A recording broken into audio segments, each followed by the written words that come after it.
All right, guys, we're talking about heart rate today. Todd, obviously your heart rate is up because you're looking at Fern and myself, so it gets you very excited. Yeah, super high right now, all the way up to like 37 beats a minute. That's super high. You mean your heart rate or your is that a bong next to you at Drive? And that's definitely not the way I do it. I know that's how you do it in Colorado. That's not the way I do it here in Florida. You do the anal hits? Is that what you do? All right, that's where we're headed, huh? We're going there. My wife is trying to distract me. What's up? Okay, good. Get out of here. I'm talking to Todd and Fern. So anyway, Way more what's that, important. Fern? So way more important. Way more important. So let's talk about heart rate. The question we were asked was, basically, can we talk about this, but specifically to how it relates to CrossFit, fitness, etc. Todd, you were talking a little bit prior to this just about your opinions, but let's dive into that. With all the talk we've had about Peloton, with some of these other boutique type gyms, they use heart rate a lot when it comes to tracking their fitness, to tracking their performance. What are your thoughts about using it in the CrossFit world? I think if you're able to do it, it's cool in the sense that it provides additional data, something that you can track on a daily basis, on a look at the way it varies per workout. I don't know,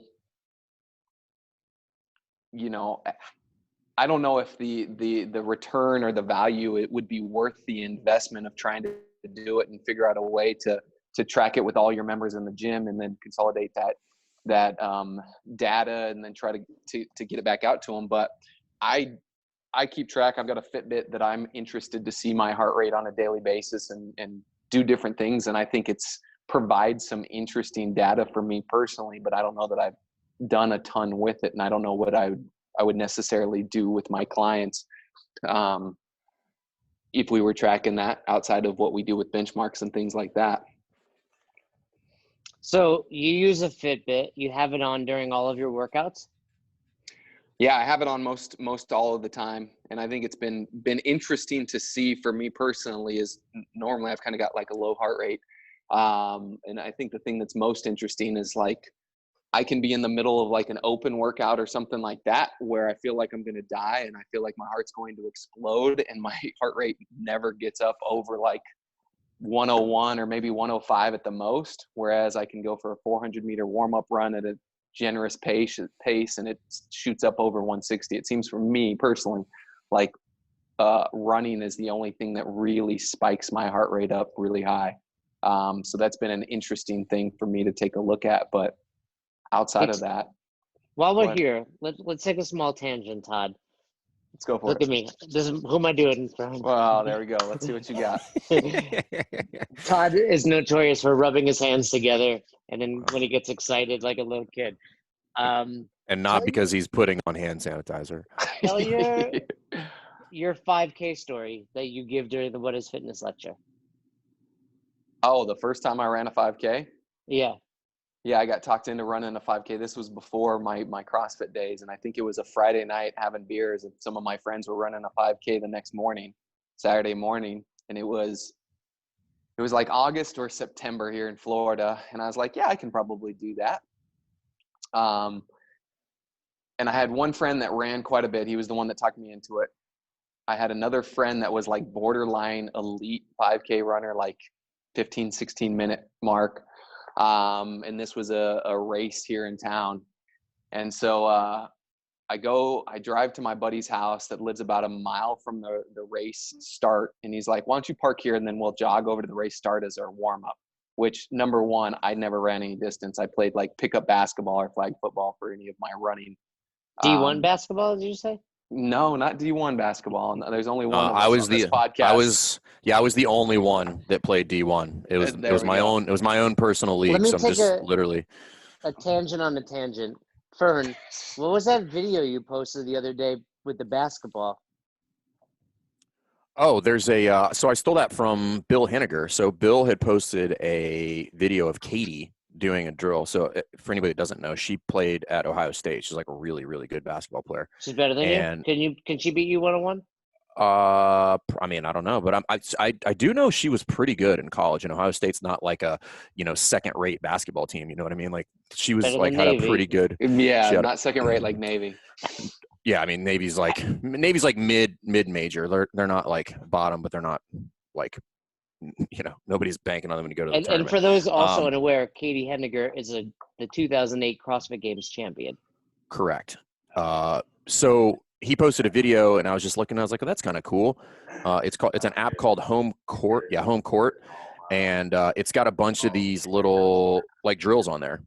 And so I was just like, "Oh, that's cool." But oddly enough, like the same day, Jess had called me, and she was like, "Hey, my parents just bought us a basketball goal to put in the driveway. I'm going to get it, and I'm going to get you a basketball." And I was like, "Yep, get it." So I downloaded it, and then did it, and I'm playing with it. And I was like, "This is kind of fun. This is like kind of like playing basketball again, just like messing around doing drills." Gotcha. All right, I'm gonna beat you at that app. I'm gonna download it and beat you. I honestly don't have a basketball, and probably haven't dribbled a basketball. I am waiting for this video. Yes, just to watch Please you dribble that thing and then take a shot. That would be amazing. Okay. You know what was I got a little offended. So my dad watched it, and he was like, "Hey, how long did you practice before you did that drill?" And I was like, "I didn't fucking practice at all, dude. I did a workout and then grabbed a basketball." He was like, "Oh, it's pretty good." And I was like, "What the fuck, dude?" I was like, I was offended. How is it? Is dribbling a basketball a skill? Is it that hard? Listen, No, get a basketball. Easy, yeah, it's super easy. Yeah, you could pick it up real quick. I can dribble a basketball. The easiest part is with your. The easiest part is with your non-dominant hand. Yeah, you're so close to the ground, Jay. It shouldn't be that bad. Yeah, it's as easy as hitting a baseball. Yeah. No, hitting a baseball is much harder than dribbling. Listen, I mean, when you say dribble, I'm not referring to like, can you throw the ball at the ground and it hits the ground? That's not dribbling. We can all do that. My 6-year-old can do that. I'm talking about dribbling with some degree of competency. Can you go between your legs? Isn't it? How great is it? Like Jay, the one thing that impressed him about Michael Jordan was that he could palm a ball, and now he's asking. He's like, "Can you go between your legs? Because that's amazing. I've never seen anybody do that." Yeah, it's no, I'm still working on it. You'll get it one day. That's a real top tier skill. He would have played at Duke had he been able to go between his legs for sure. All right, Todd, go back to your 5K story. Anyways, we ran like a mile to get to the starting gate. And so I was pretty smoked getting there. But that being said, it's my first time at a race. There's a bunch of people. I'm super amped up. A lot of adrenaline going. Like in my mind, I'm like, all right, I know my buddy that's fairly elite, his name was Todd as well, as like, I know I can't beat him, but I just want to keep him in my sights because I had no reference point for what this run was like. The gun goes off. We take off running. We're running at a pretty good pace. I'm running next to my other buddy that had talked me into running the race. We go for what feels like a really long ways for me. The Todd guy like lost us almost immediately. I couldn't see him anymore, so that goal was shot. But we're still running. I look at my buddy that's next to me, and I'm like, "Hey, are we about halfway done?" And he kind of looks at me like I'm an idiot. And then I look up and I see in the distance the first mile marker. We're about 400 meters away from it. So we run past that first mile marker at like the 6:20 clip or something like that. And I quickly do the math in my head on how much farther we have to go, and I realize I'm in trouble. And my buddy that I thought I was going to be able to run from 3. Yeah, and I was like, oh shit. So I was finally like, you know what, buddy, you can go on ahead. I don't think I'm going to be able to keep up. And I think I finished the race in like 25 minutes. So after a 6-minute first mile, you can only imagine what the rest of the race looked like. Still not that bad, honestly, like an 8:15 pace roughly. I mean, like. Right, but when your first one's 6 and your second one's 8 and your third mile's 10 minutes and like some 7-year-old kid goes sprinting past me in the last straightaway, and then I pass the finish line and collapse and feel like I'm gonna die. That was pretty rough. That was similar to the one and only time I ran a marathon.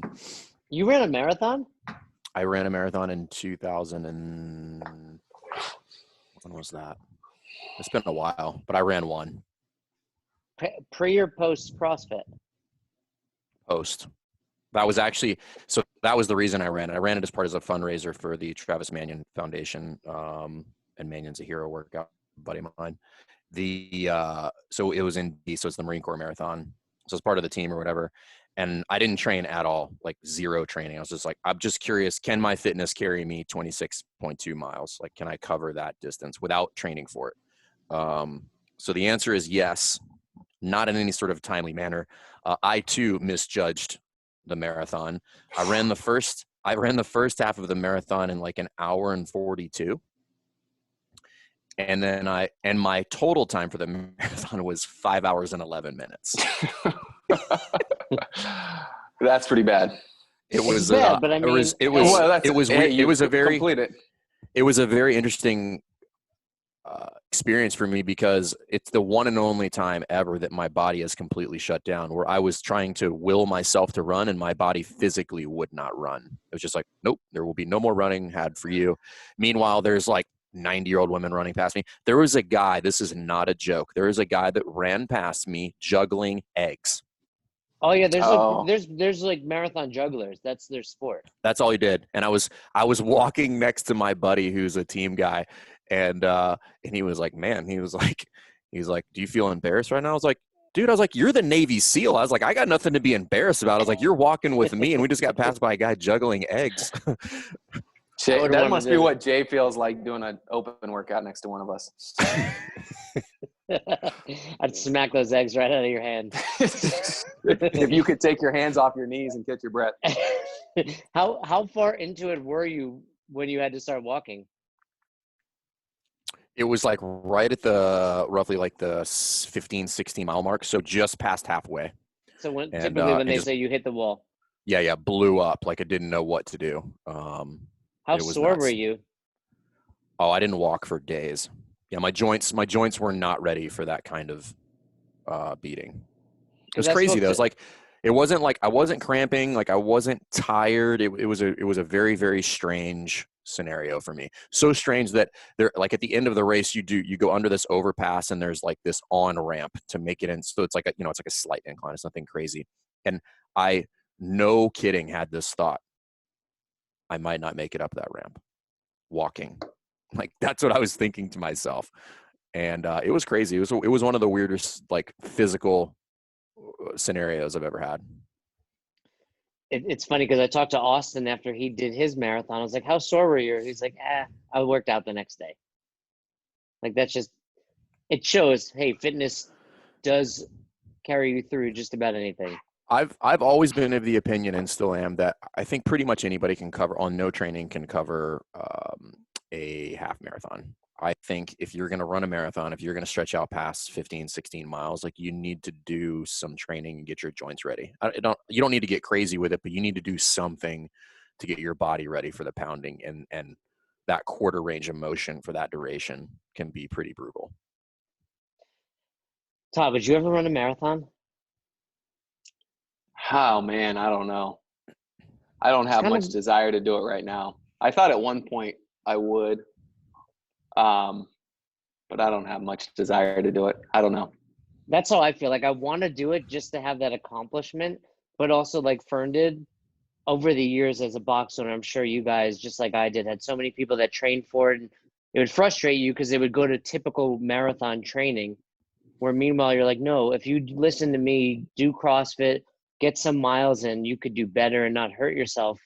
But I always thought to myself, I should do it to show people, but I never. I trained quite a few people to do that, and full Ironmans, doing minimal volume, and they all did really, really well. Yeah, the people that listened to me, I had a woman who had run quite a few marathons, and then she listened to me and she PR'd her Disney. It was at the Disney Marathon, like it was crazy, and felt great, had the best performance she's ever had. Like it works. I always point people to that article about Greg Amundsen where he ran 88 out of 100 miles, but all he did was train CrossFit. What did Todd's story have to do with heart rate? I'm lost now, as are the listeners. Just running. Running's the thing that blows me up, I guess. He was just emphasizing how bad I am at any sort of Unders- distance running. Well, but Understood. you talk about that a lot in your What is Fitness lecture about how you thought you were fit. And then Yeah, you realize, like you kind of say, like little kids are passing you. But I think, if we're bringing it back to heart rate, I agree with you, right? When you look at heart rate, it certainly depends on the modality that you're in. And I'm like you, with running, my heart rate jacks up. And I think it's probably because we're very inefficient runners. Yeah, or your body's telling, like, I think your body's telling you something there. Either you're not good at this, or maybe this isn't something that you should be doing at this clip. Like, I think about it, like, there's members in my gym that when they go to do pull-ups, they tell me how high they feel like their heart rate is getting. And it's like, all right, well, if you're overweight, your body, and you're doing, sets of pull-ups, your body's probably telling you, bro, you probably don't need to be trying to bang out a set of 20 if you're 50 pounds overweight, because your body's probably not prepped and ready to handle that. So I think it could be used to just be more aware of what your body's trying to tell you, and maybe some things to be cautious with. Now, I also think it works that when it spikes too high, you're not able to keep going and do some of the things that maybe you shouldn't be doing anyways. There's an interesting piece to that, which I think people leave out, which is the breathing aspect of it, right? So yes, it could be that your heart rate just jacks up, but I think a lot of people are very inefficient with regard to breathing. It's no different than swimming, right? So if you've not spent any time in the water, most people who have never done any sort of significant amount of swimming, they put their face in the water and then they hold their breath. And then when they turn to take their face out of the water, now I have to do two things. I have to exhale and inhale. Well, that's what brings my heart rate up when they're swimming, and why they're so tired is because I'm holding my breath, doing work, and then trying to do this. So what I've now done is I put myself in a state of hypoxia. And two other places where I see CrossFitters do this on a very regular basis, where you can spike your heart rate incredibly quickly, is the rope climb and like a decent set of thrusters. And if you watch them do it, they're holding their breath for the majority of those two movements, right? So they get 15 reps into the thruster and they haven't taken a breath. So it's not weird that their heart rate spiked. And then a lot of people, see it all the time, they hold their breath when climbing the rope. And I think that one is actually out of fear of falling. So I think that's a fear mechanism, is they just hold their breath. And I think it's the same thing for running, because it's very similar in swimming. It's just like, it's just learning how to breathe while going through some sort of exertion. And it's a skill like everything else. Yep. And Buddy Lee talks about that. I still can't do it, but I think what they recommend, or the good pacing, is 1 breath per 4 double unders. Think about how many people get out of breath when they're doing double unders. So everything you're saying is, to me, why I think you can use heart rate. Obviously there's going to be the challenges of implementing it in your box. I've seen some boxes do it where they have every member gets a heart rate strap. They have the computer monitors up there. They're using like Heart Zone, some apps out there. But isn't this a good reason to use it, so you can find out what movements you are more or less efficient at? Like, Todd, your heart rate spikes during running. If you were truly trying to improve your fitness, wouldn't you figure out how to run at a pace or with form that doesn't spike your heart rate?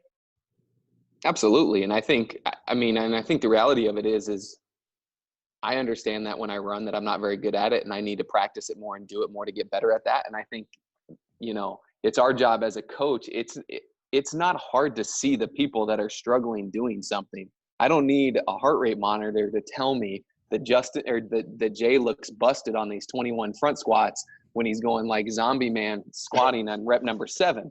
Like, I can look at you as an athlete and realize you're in a tough spot, and that we need to work on that specific skill. Like, I need to figure out the number of references that Todd has made to the 21 front squats. That's a good sign when he only has one workout to reference. That means all my other workouts were good. But what else do you want to talk about? We can talk about lots of other workouts. Want to talk about Nasty Girls? I told my friend the story of Nasty Girls the other day. It would be interesting, though. Take a workout like Fran, 3, 2, 1, go, to watch where your heart rate does spike, and to try to figure out, hey, you do stay pretty relaxed on thrusters. It turns out on pull-ups. So maybe we break a little early. I think there's a lot to be gained from it. The challenge would be, like you said, I think you mentioned it before we even hit record. Of course, any metric we can look at is important. It's There's going not to a be valuable. Yeah. Anything that you can measure is going to provide more data. More data is going to allow you to implement different things. But I think it'd be great if that's an if that's an option for you, but I don't think it's a necessity. I would say that. I mean, I think I can watch somebody move. I can watch somebody do a workout. You can see where somebody starts to blow up a little bit, and realize that there's something wrong there. So And figure out let's talk about other ways then we can use it. So say you at Drive or at Rife now, you're gonna get a monitor, have We heart use rates them. up there. Oh, you have it. Yeah, so we use MyZone for Watify. Oh, okay. Well, there we go. We didn't even know Fern was doing this. So what are some other things you can be looking at? So in other words, this is kind of outdated, but back in the day it would be like, hey, you're in your fat burning zone, you're in this zone. Are you looking at things like that? Are you using it in a way to say, hey, Susie, you've been coming in a lot, you can work out today, but your heart rate can't go above X? How are you So using it? we try to use it a lot of different ways, and so I do want to zoom out a little bit. Having tried to play around with it, I do think it's really only from a global standpoint, meaning effective in your gym if you can systematically integrate it into how you train, right? So meaning that, like, I'm trying to get most people on them, I'm trying to get most people paying attention to it to some degree. It should not be the focal point. Like, we could all agree that it's only useful in the presence of other information. Outside of that, I don't give a shit. So we've used it a couple different ways. We'll use it on some of these long monostructural days if I'm going to do bike intervals, or I'm going to do a 10K on the rower or stuff like that, just to try to keep people and teach people pacing. So this is where I think it can be useful.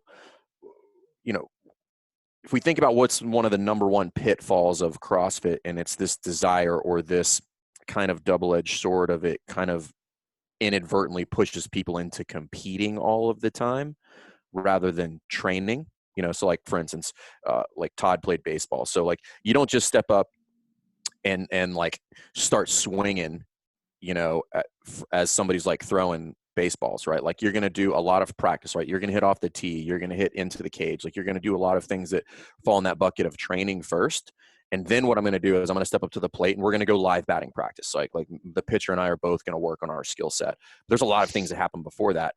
This is where I think you can use heart rate to teach people the value of training, right? Because like, it is a double-edged sword, right? Like, people are crazy, and you slap a heart rate monitor on some people, and the first thing they want to do is like, I want to get it into the red. And I'm like, that's not going to work out very well for you.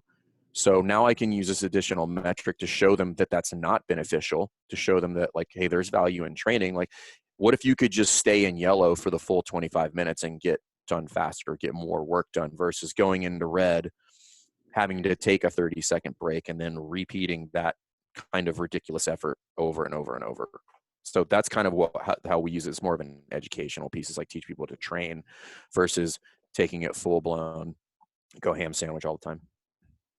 Yeah, I think that would be the valuable tool right there. In addition to learning what movements help, but then also getting people to understand how to slow their heart rate down, and see if you're in a 20-minute AMRAP and, hey, you're creeping up. We need to slow it down a little bit, bring it in a little so you can finish this, with a good score.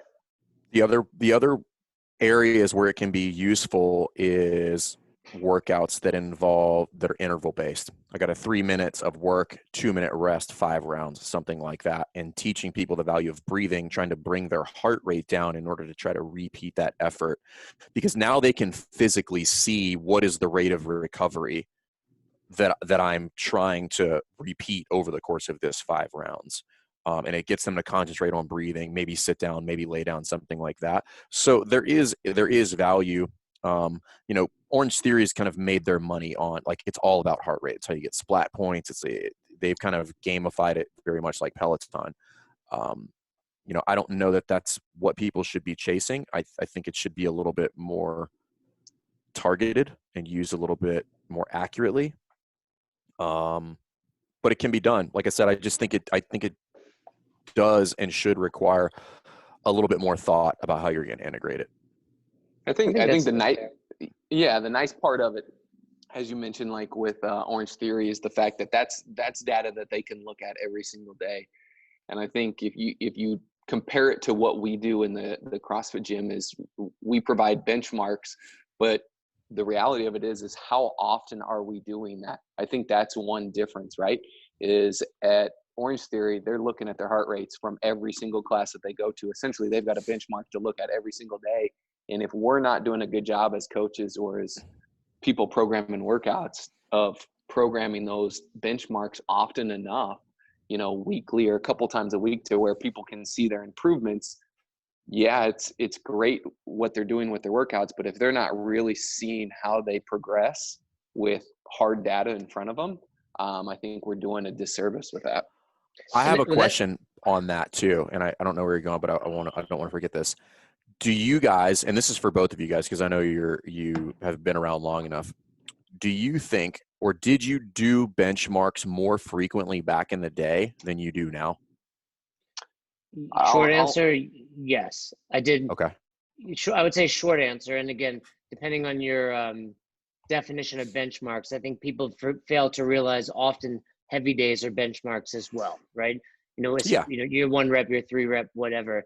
But I would say, we were doing them more often. And I think for the reason Todd was saying, because we did want to show people. And what I was going to say is, I think that, we talked about in the Peloton episode, that's what I like about Peloton, is that I'm constantly, every single day is an opportunity to PR. And I was having this conversation with Roz last night, because she's like, how are you PRing every day? And so I don't want to make this all about Peloton again, but one of the things they have in there are different time domains. So they have a 5, a 10, 15, 30, 45, 60, 90, something like that. And I was trying to explain to her, it's kind of like Louis Simmons' model, where Todd, you're shaking your head because you understand where I'm going. Yeah, you do something different every day, so it's a PR. You don't ever do the same lift twice, and it's a PR.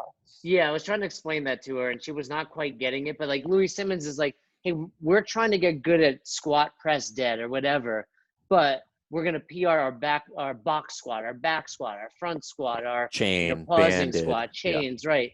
And that's what he did so well. It's like, A, it's a mental break because you're not always doing the same movement, but B, you also feel like you're making progress. And I vary the times that I take classes so I can hit a PR in my 30-minute versus 45. And you're also getting better at the sport, in this case of Peloton, because you're training a little differently. Like a 15-minute class, you attack, versus an hour, you're like, I got to save a little bit, just like in CrossFit. So I think that's an interesting thing when you're talking about benchmarks. You want to do them often enough to see progress, but you have to vary them enough that you're not doing the same thing over and over again. Well, I mean, that's the beauty of CrossFit. We don't have that issue. But you don't have but the benchmarks are different. That's the challenge, right? So you're not going to do. Yeah, but does it matter that they're the same, or that I'm giving the benchmark, right? Like, it doesn't matter, right? Like, I've got something to measure myself against. It's just that you're not doing it as frequently, is my point. Maybe, right? That's on the gym. And so to address Fern's question, like when I started, I wanted to try all the named workouts or the girls' workouts. And after I did a bunch of benchmarks to begin with, but then there was a point where I realized how bad they hurt. And I also realized how bad I sucked at some of them. And I didn't want to show that I hadn't gotten better at any of that stuff. So I did avoid it. And in turn, I avoided programming that at my gym, so my athletes didn't have a chance to do it. And we've recently within like the last 4 or 5 years, changed to where every year we pick like 18 to 20 different benchmarks, and they can be girl workouts, they can be heroes, they can be lifts, they can be like a skill thing like max and broken double unders or something like that. And we guarantee that we're going to program those 3 times throughout the year. And so what that works out to being is once or twice a week, we're going to be doing a benchmark that we will repeat again this year. So it's at least once a week, people are able to get a chance to test and see where they're at. And every year they change. We keep maybe 2 or 3 of them from year to year or back-to-back years. But a main reason. So I you're did that. picking 18 to 20 and you're doing those 18 to 22 to 3 times a year. Is that Yes. just so okay, got it. All right. Yep. And now with that, like I said, because we follow like a CrossFit.com workout, there will be some of the benchmarks from years past that will show up. So we'll have named workouts and hero workouts that still show up outside of those 18, but those 18 or 20 are guaranteed to be programmed 3 times throughout the year. So for most people, that means we'll do them at least twice so you get to see your progress. So I started doing a lot of benchmarks. I avoided them because I was afraid of my fitness, and I've come back around, and I probably do them way more often now than I even did in the early days, because not only is it beneficial for me, but my members love it.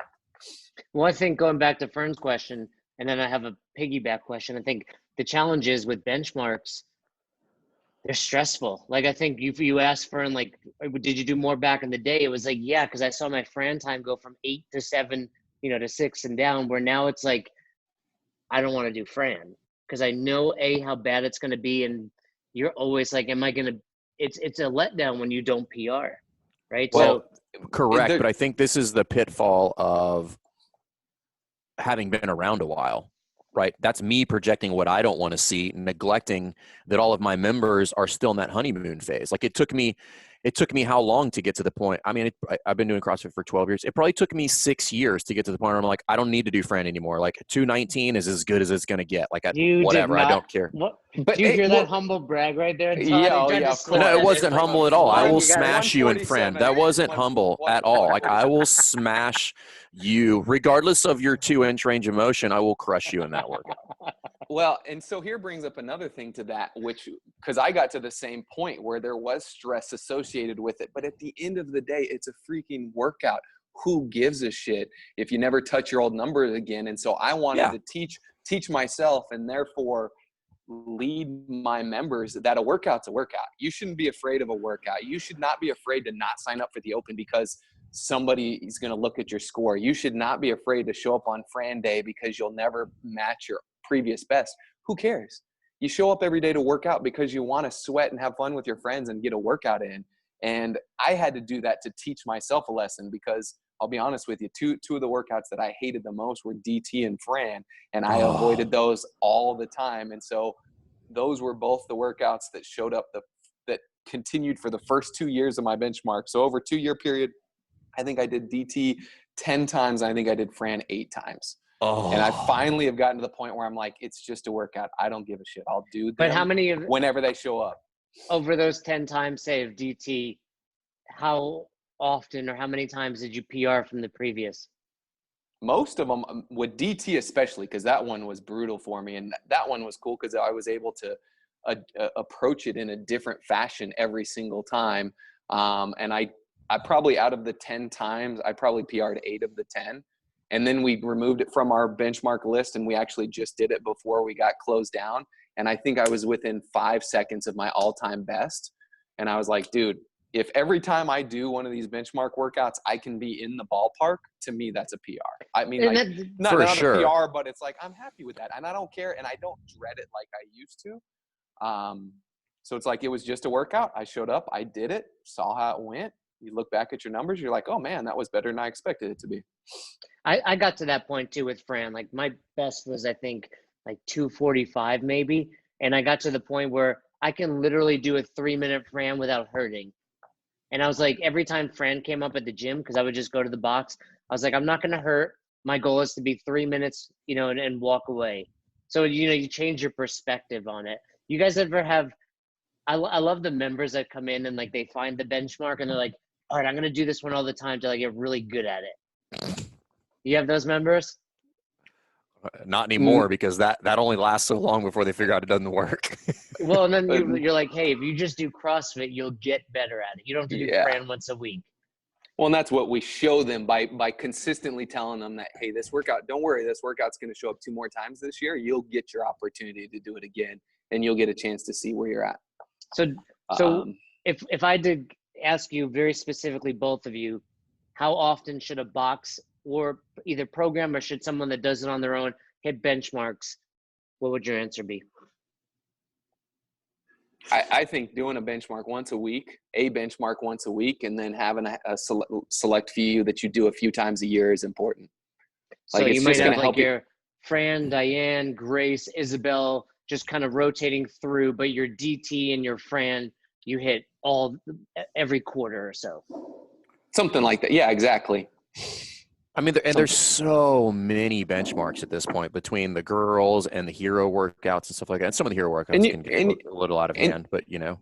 And you can everybody does Murph every year, right? Murph, right? Yeah. And like, or Todd, you can create your own. Like I have some that I created that are unique to the gym, and we do those once every year.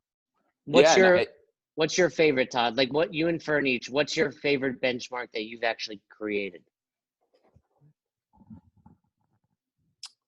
So mine are a little bit long. So I have two that I made, and they're kind of spin-offs of different ones. One is it's a 1 mile run into 30 back squats. The bar has to come from the floor into 30 handstand and the weight is 225 into 30 handstand push-ups and finishing with a 1,000 meter row. And somebody who's pretty fit can do that in sub 16 minutes. I like that too, because I mean, the longer the workout, the more room there is for improvement too, right? You get to that 217 Fran, like your seconds are where you set up your bar. Yeah. Right. Where you have that's a long, brutal workout, but I think it's still good enough to be a benchmark. But it's not that long, right? So I mean, it's under 20 minutes, and like I've seen people do it under 15 minutes. So I mean, you can get after it on that workout, but there's a couple of things, and there's some psychological aspects of that, which is it's intentionally programmed where the bar has to come from the floor. Because I don't want people to drop it, right? I want people to go deep into the pain cave on the 30 back squats, and people will want to quit at 20 and do an additional 10 simply because what they're thinking about is if this bar hits the floor, it is highly likely that I will not be able to put it back on my back again. So they'll do it, you know? Yeah, I can go unbroken on those back squats. Unfortunately, I can't get it to my shoulders. I'd have to do one of those. What's that lift? Do you ever see that lift where you tip the bar? I was thinking about that the other day. Yeah. Like the odd lifts. What about you, Todd? What's your favorite benchmark that you've created? I don't have one that jumps to mind. I'll be honest with you. I stick to the true benchmarks. I stick to most of the time the heroes, the girls, that stuff. I'm trying to think. I'm sure I've kind of spun a few off to fit our facility and our member base, but nothing jumps to mind. One of my favorites is 100 burpees for time. It's easy. It's just get at it. You could do it anywhere. So you're in hotels, you're traveling a lot, you can still do it. It's just tell me this test. Yep. Do you, when you're doing it in your hotel room, do you do it for time and actually try to beat your previous? No, that's a good point. And I should. So I'll do kind of like the lame thing of like, I'll do 150, right? So it's like, I know it's just mentally, I'm not as stressed out about it. But when I say I'm going to do my 100 burpees, I'll try to get at it. But I've had it a few times where I don't go crazy. Where I'm just, look, if you do 100 burpees, you've accomplished something. I agree with that. Yeah. And even slowly, I can probably go like 6.5 minutes, where my best ever was like 4:56, I think. But I like sub 5 is fast. Here's one for you then, Jay. This is one, if I have short amount of time, I'm on the road. 5-minute EMOM of 20 burpees. Yeah, I mean, it's the same principle, right? It's the same principle, but it's devastating. I think that's actually, in a weird way, harder, because for me on my 100 burpees, I usually get like 30 or so on the first minute and allow myself to almost slow down. But with that, you have to like kind of go fast, but you get just enough rest where you have to go fast again. Does that make sense? Like in my mind, when I do 100 burpees, I get through 30 as fast as I can.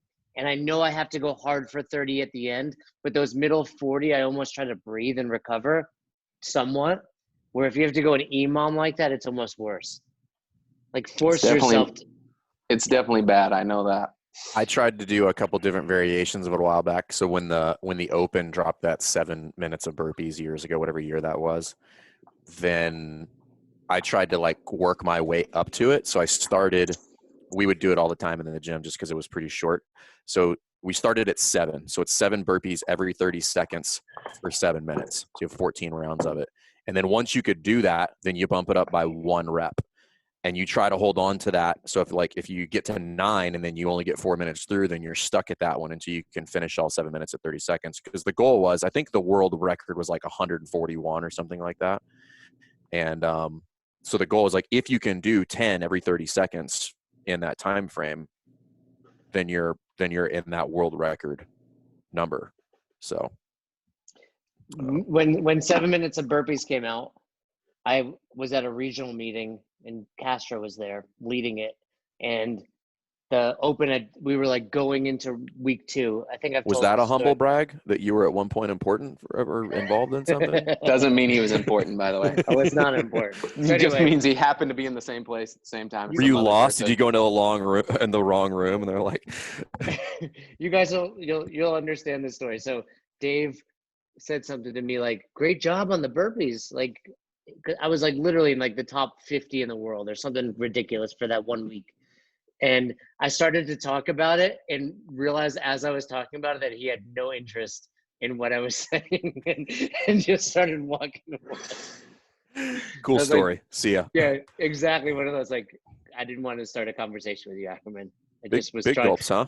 Well, see you later. It was, but I think that's my best performance ever in the Open. It's probably the year I beat you, Todd. I think it was. Yeah. Yeah, probably so. My goal in life is to beat you in the Open again.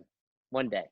Not going to happen. One day. Hoping this Peloton especially with all pays those. off. Yeah, unless the Peloton shows up in the Open this next one. I'll tell you, is the takeaway here that people should be looking at doing more benchmarks, whether you be using those benchmarks of heart rate or CrossFit benchmarks and stuff like that. So now, because as we're talking through this, that's where I think people have taken that. It probably wasn't created in CrossFit, but they kind of the ones that really highlighted it first was like, hey, you're going to repeat this and you're going to try to beat it again. You know, but Peloton just did it in their universe, and then Orange Theory's done it in their universe. And if I think about it, I don't think most CrossFit gyms are doing benchmarks as frequently as they used to back in the day. Or at least making it as clear as to why they're important. I think that's a big part of it too. Like, and that goes to the whiteboard brief, and you got your new members and they come in and do Fran for the first time. Cool. Let them do it for the first time. Don't dig too deep into it. But now the second time they do it, you're like, hey, remember you did this workout? Like, giving them that. I think one thing, CrossFit changed the world of fitness by quantifying and making fitness a competition. That's what they did. Peloton, all these other places, they're just taking the best part about CrossFit, which is, hey, you can not only compete against your friends, but yourself.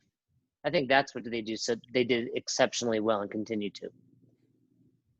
Yeah, so I'm with you, Fern. I think making sure that we are giving an opportunity to our members to see their progress, whether that's measuring their heart rate, whether that's more frequently doing benchmarks, whatever that is. The more data people can get, the more options they have to see their improvements. Because as you guys know, it's not always immediately, numbers on the scale or your clothes don't change as quickly. Yes, that'll come along with it. But there's so many different ways to measure your progress, and people are going to come into the gym looking for those other things, right? The numbers on the scale, what their clothes fit them like, what sizes they're wearing. And to buy a little bit more time for that stuff to change, you can show them the performance that the performance increases that they're making with inside the walls of the gym by giving them the opportunity to repeat benchmarks. Well, I also think if we're going to go back to heart rate, which is where this all started, I think if you can figure out how to integrate that into what you do, I think it just gives you more ways to highlight that, right? So we've all used the analogy of, okay, this is my Fran time, and Jay, you're talking about hitting it under 3 minutes. Well, maybe you don't want to go faster. Maybe that just changes which we need to see that video, by the way. I'm going to post it just to show you guys. When we judge that range of motion, maybe you don't want to go faster. Maybe I just want to be able to do a 3-minute Fran, but not, even though you didn't have a heart rate on the first time, we could assume that you would be more efficient with regard to your output, right? So if like I can do a 3-minute Fran, but I can keep my heart rate under 140, it's pretty damn good. And maybe it's not about going faster. Maybe it's about just like not having to work as hard to get the same score. I think going back to what we said right from the beginning is anything you can add to your class and anything you can do to educate your members is going to pay off. That's really what it comes down to. If you can figure out a way, whether you have the MyZone, most people, I mean, I've got a Whoop on, Todd's got a Fitbit, like, so, 50% of your members are already wearing something. And if they're not, how much is that Fitbit you're wearing, Todd? Less than $100. Yeah, I mean, they can get out there and get that. I think this Whoop is great too. I'm learning. I think it's there's things I like about it. There's things that could be better, but like Todd said, it's just a little bit more information. Well, good thing we did that in 20 minutes. Like we set out. To calibrate that time. All right, guys, hit a benchmark. Try Fern's. Let's throw that out there. The Fern is 1 mile, 30 back squats at 225, 30 handstand push-ups, 1K row. Under 15 minutes, I would be very impressed for the mile under 15 minutes. No, because let's walk it out. So like a mile. So like somebody who can hammer a mile could do a 6 to 6:30 and not be smoked. Okay, and so just add your 1K row to that, right? So you're at 4 minutes. Call it 3.5, right? Yeah. Well, after your legs have done that, so call it 11 minutes. 11 minutes right there. Two and a half on the back squat, and then the handstand push-ups is typically where there's a pretty significant you either have it or you don't, right? Yeah, you're either going to get those in 1 to 3 sets, or you're going to be there forever. So, but it can be done. I've seen it happen. I think you're right. What I like about that workout is it's really testing so many different things within one workout too. And you can really, how I would preach it to people that are stressed about it is you can almost set mini benchmarks within that workout. Like, hey, go PR your mile, or hey, just get through it and then PR your 1K. But, for me, for example, like we said, that's got basically 3 movements that I'd be terrible at, but I can go unbroken on the handstand push-up. So it's got bits and pieces that different people will be good at and struggle with, which I think a good benchmark should do. If their benchmarks are just 100 burpees, for example, they don't take a lot of skill. So it's just there's a time and a place for that, but there's a time and a place for something that requires an adaptation of that skill. What are you going to say, Todd? I was just going to say, if the bar has to come from the ground, maybe you can try to do 30 unbroken or 30 deadlifts. I know you can't do them unbroken, but you can't clean that. You can't jerk that. You can't get it onto your back. So my best Diane is as written. My best Diane is 301. That was fast, but that's good. I don't remember what mine is. I won't touch that one again. That one has always been my downfall. I wouldn't be able to put the 225. I would lay down on the ground, crawl under it. Well, you could crawl under the bar and then just stand up. And start from the bottom of my first rep. Yeah. I don't know. I might be able to squat clean that once and then rack it and then get under it. Does that count? No. You can't squat clean it. Not right now, Jay. No. You can't squat clean 225. I remember when you and I squat cleaning one time at Southside. And I think you got up to 185 and started getting spit out the back. Oh no, that was after your 12 front squats. Spit out the back. All right. We've fallen off. We're on Todd and Fern making fun of my fitness. That means we've been on too long. So, yes, add heart rate if you can. Add more benchmarks once a week, like both Fern and Todd have alluded to, and throw in some classics, like Todd said, and make up some. I like that one. I'd challenge boxes when you open again. Hit up Fern's. We'll call it. What do we call them? The Fern? We call it Fern test number 1. Oh yeah. It's super creative. Super creative. 30 back squats at 225 within the first couple weeks of being back in the gym. I would not highly recommend that. Yeah, do not do that. Don't do that. Maybe we talked about that on a previous episode. Do not do that. That's not the movement. Might as well just do chest of bars in there. 100% of our members have rhabdo. This is great. Thanks, Fern. Test number 1. Yeah. Good job, everybody. Thanks for listening to Best Hour of Their Day. If you haven't heard about Anchor, it's the easiest way to make a podcast. Let me explain. First of all, it's free. How cool is that? There's a creation tool that allows you to record and edit your podcast right from your phone or computer, so it becomes super simple. Some of these episodes with Fern or Todd or myself chatting with one another, we've done right within the app itself. Anchor will make it easy to distribute your podcast to all platforms, Spotify, Apple, and many more. And you can make money from your podcast with no minimum listenership. It's everything you need to make an awesome podcast in one place. All you have to do is download the free Anchor app or go to anchor.fm to get started today. Come on, who doesn't have Spotify at this point? And if you were unaware, Spotify now is offering podcasts. That's right. On Spotify, you can listen to all your favorite artists, but also podcasts in one place for free. Spotify has a huge catalog of podcasts on every topic, including the one you're listening to right now, Best Hour of Their Day. On Spotify, you can follow your favorite podcasts so you never miss an episode. Premium users can even download episodes to listen to offline wherever you are, something I always do before I hop on a plane. And you can even easily share what you're listening to with your friends on Instagram and other social media platforms. Here's the deal. If you haven't done so already, be sure to download the Spotify app, search for Best Hour of Their Day on Spotify, or browse some other podcasts if you want. You can find them in your library tab. And also make sure to follow me so you never miss an episode of Best Hour of Their Day. Thanks again for listening to Best Hour of Their Day, and thanks again to our special guest.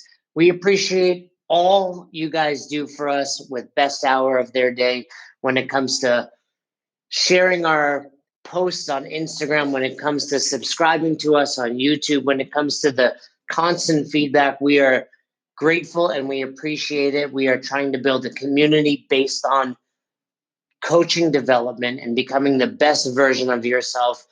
And it goes without saying that we couldn't do without all of you. So if you haven't already, please subscribe to our YouTube channel. Season 1 of Dropping In is out. We are getting tremendous feedback and we'd love for you to check it out. Leave us a comment on there. Head over to our Instagram.